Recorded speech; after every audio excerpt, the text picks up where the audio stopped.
अगदी, पण त्याच विषयांना आपण सातत्यानं बगल देतोय. म्हणजे सगळ्यात मोठा प्रश्न मी नाही देतोय. नाही म्हणजे पूर्ण राजकारणी जे आहेत इतर कारण राजकारणी, त्यांच्याकडे दुसरं काहीच नाहीये. पण त्याच्यासाठी म्हणून मग लाडकी बहीण सारखी योजना येते. ते लोकसभा निवडणूक हारल्यानंतर अगदी, आणि आता तिला सुद्धा निवडणूक आयोगाच्या माध्यमातून स्थगिती दिली. हो, निवडणूक आयोगानं स्थगिती दिली. निवडणूक आयोगाने नाही, निवडणूक आयोगाच्या माध्यमातून दिली. अगदी, चला निवडणूक कारण आयोगाच्या बाकीच्या माध्यमातून- योजना सुरू आहेत ना.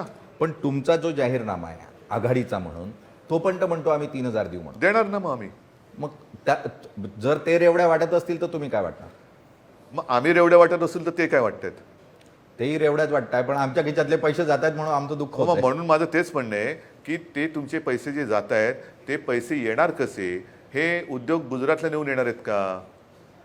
तुमच्या म्हणजे आपल्या महाराष्ट्रातल्या मुलांना शिक्षणापासून वंचित ठेवून पैसा येणार आहे का? शेतकऱ्याला हमीभाव न देता पैसा येणार आहे का? आज आपला संपूर्ण जग जे चालतं ते कशासाठी? पोटासाठी, बरोबर आहे. आणि ते पोट भरणारा शेतकरी जर आत्महत्या करत असेल आणि त्याला जर का आपण भाव न देता आम्ही काय 370 कलम काढलं, आम्ही हे कलम काढलं, आम्ही ते अमुक केलं, मग तुमचं हिंदुत्व कुठे गेलं? तो बोलतो सोयाबीनला भाव देणार आहे बाबा, मी त्याच्यासाठी तुला किती वेळा मत देऊ? राम मंदिरासाठी मत दिलं, ते राम मंदिर पण नाही बांधता आलं, गळते मंदिर. अगदी, अशी गळकी गॅरंटी उपयोगाची काय? देश विदेशातील प्रत्येक घडामोडींचे लाईव्ह अपडेट मिळवण्यासाठी आता साम टीव्हीच्या सर्व सोशल मीडिया प्लॅटफॉर्मला लाईक, फॉलो आणि सबस्क्राईब करा. तसंच सर्व नोटिफिकेशनसाठी बेल आयकॉन प्रेस करायला विसरू नका.